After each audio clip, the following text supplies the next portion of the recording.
ஓம் சாய்ராம். என் அன்பு செல்லமே, என்னுடைய அழகான தங்கமே, சிலர் நினைக்கிறார்கள் யாருக்கும் தெரியாமல் எல்லா விஷயத்தையும் செய்துவிடலாம் என்று. ஆனால் இங்கு அனைவரும் மறப்பது ஒரு விஷயத்தை. என்ன தெரியுமா? இங்கு யாருக்கும் தெரியாமல் எந்த ஒரு விஷயத்தையும் செய்ய முடியாது. எல்லோருக்கும் எல்லா விஷயமும் தெரியும். ஆனால் இங்கு நினைப்பவர்கள் என்ன தெரியுமா நினைக்கிறார்கள்? யாருக்கும் தெரியாமல் சில விஷயத்தை செய்துவிடலாம் என்று. இங்கு தெரியாமல் செய்ய முடியாது.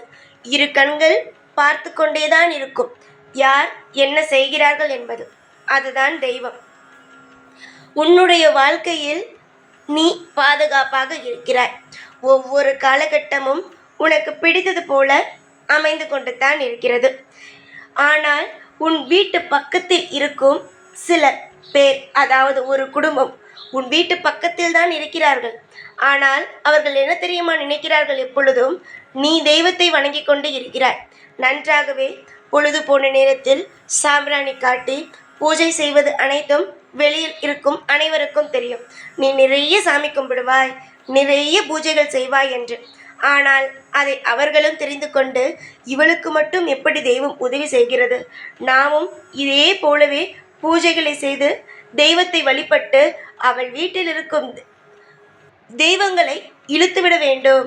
காலையில் இவள் பிரம்ம முகூர்த்த நேரத்தில் எழுந்து பூஜை செய்தால் இவளுக்கு முன்பே போய் நின்று அந்த பூஜையை நாம் செய்து தெய்வத்தை இழுத்துவிட வேண்டும் என்று. ஆனால் இது எவ்வளவு பெரிய தப்பான ஒரு விஷயம் தெரியுமா? அது மட்டுமல்லாமல் யார் எந்த அன்போடு வணங்குகிறார்களோ அங்குதான் தெய்வம் இருக்கும்.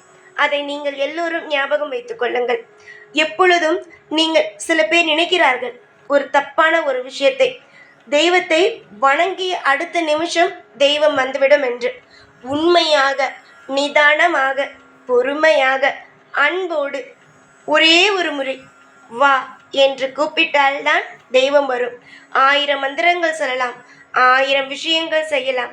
ஆனால் அன்போடு அழைக்கும் இடத்திற்கு மட்டும்தான் தெய்வம் செல்லுமே தவிர போட்டி போட்டுக்கொண்டு இதை நான் செய்வேன், அவளுக்கு முன்பு நான் இதை செய்வேன், இவளிடம் மட்டும் எப்படி தெய்வம் இருக்கும், இவள் மட்டும் எப்படி இவ்வளவு தெய்வத்தை வணங்குவாள், நானும் வணங்குவேன் என்று போட்டி போட்டுக்கொண்டு யார் எது செய்தாலும் தெய்வமானது அங்கு இருப்பது கிடையாது.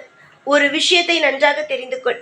உன்னுடைய வாழ்வில் இருக்கும் சோகங்களை மறைத்துதான் வெளியில் நீ பழகுகிறாய். ஆனால் அது அனைத்தையும் புரிந்து கொள்ளாத சில பேர் உன் வாழ்வில் நீ அமோகமாக இருக்கிறாய் என்று நினைக்கிறார்கள். அது அப்படியே இருக்கட்டும். நீ அமோகமாகவே இருக்கிறாய், எப்பொழுதும் அப்படியே இருப்பாய் என்பதையே நினைத்து கொண்டே இருக்கட்டும். உன் பக்கத்து வீட்டில் இருப்பவர்கள் உன்னை பார்த்து நீ எந்த கோவிலுக்கு செல்கிறாயோ அதே கோவிலுக்குத்தான் அவர்களும் செல்கிறார்கள்.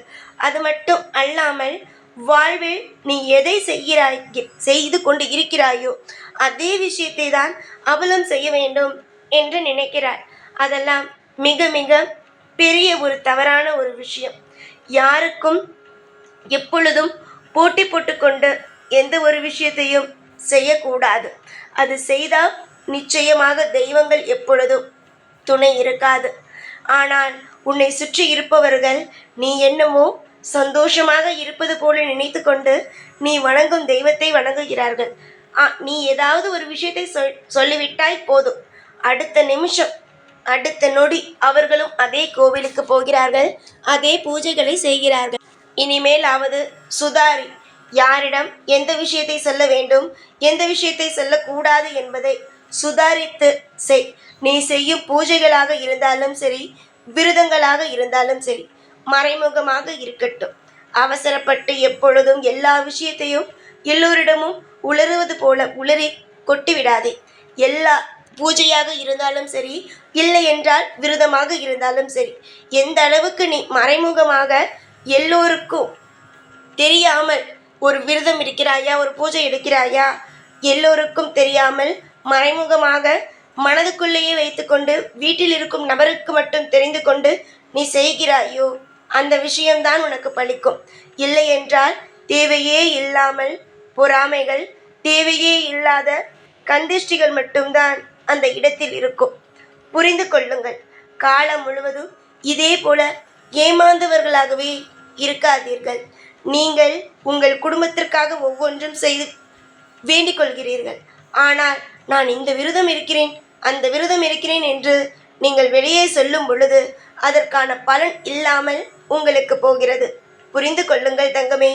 எதுவாக இருப்பினும் மறைமுகமாக செய்யுங்கள். நீங்கள் ஒன்றும் தவறு செய்யவில்லையே. தெய்வத்திற்கு விரதம் எடுக்கிறீர்கள், அதுதானே.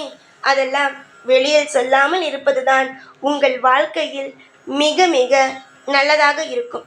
அதை வேறொரு நபர் செய்யும் பொழுது, அதை பார்த்து செய்யும் பொழுது பலனானது சற்று குறைவாக இருக்கும். கண் திருஷ்டிகளானது தேவையே இல்லாமல் பட ஆரம்பிக்கும். நீ நினைக்கலாம், எல்லோரும் சொல்லத்தானே செய்கிறார்கள், அதே போலத்தானே நானும் சொல்கிறேன் என்று. சிலர் சொன்னால் அது அன்போடு கேட்டுக்கொள்வார்கள், சிலர் அதையே கிண்டல் செய்வார்கள். இவள் விரதம் எடுக்கிறாளாம், இவளுக்கு என்ன நடந்தது என்று தேவையே இல்லாமல் அது ஒரு வாக்குவாதமாக, விவாதமாக போகும். எனக்கு விவாதம் என்பது எப்பொழுதும் பிடிக்காது என்பது உனக்கு தெரியும் அல்லவா தங்கமே. வாழ்வில் இருக்கும் அனைத்து பிரச்சனையையும் நான் பார்த்துக்கொள்கிறேன். இனிமேல் உன் வாழ்வில் இருக்கும் அனைத்து கவலைகளையும் என்னை நம்பி விடு. சந்தோஷத்தை நான் உனக்கு வாரி வாரி தருகிறேன். பக்கத்து வீட்டில் இருப்பவர்களிடம் சற்று பார்த்து இரு. தேவையே இல்லாத சில விஷயத்தை அவர்கள் செய்கிறார்கள். முக்கியமாக நீ என்ன செய்கிறாயோ அதை அப்படியே, நீ சொல்வதை வைத்து அவள் அப்படியே செய்கிறார். அது முற்றிலும் தவறானது. அது தவறானது என்றால் உனக்குத்தான் அதன் நல்ல நல்ல விஷயங்கள் கிடைக்காமல் போகும்.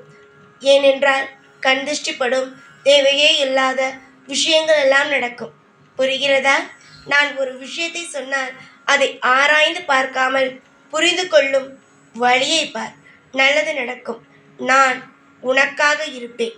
ஒவ்வொரு இடத்திலும் உனக்கு எல்லா விஷயத்தையும் செய்து கொடுத்து வாழ வைப்பதுதான் இந்த சாயுடைய வேலை. சாயை நம்பி வந்த ஒவ்வொருவருக்கும் நிச்சயமாக அருளும் ஆசையும் என்றுமே உண்டு. அதிகமாக உன் வாழ்வில் துளைத்த ஒவ்வொரு விஷயத்தையும் கூடிய சீக்கிரமாக நான் தர ஆரம்பிப்பேன். அப்பொழுதுதான் என்னை நீ நன்றாக புரிந்து கொள்வாய். சாயிடம் கேட்டேன், ஆனால் சாய் தந்துவிட்டார் என்று அப்பொழுதுதான் நீ புரிந்து கொள்வாய். நம்பிக்கைகள் இருக்கட்டும். சகல ஐஸ்வர்யமும் உன் வாழ்வில் நடக்கட்டும். எந்நாளும் எப்பொழுதும் உன் வாழ்வில் செல்வ செழிப்புகளும் தேவைப்படும் அனைத்து விஷயங்களும் கிடைக்கட்டும் என்று ஆசீர்வாதம் செய்கிறேன்.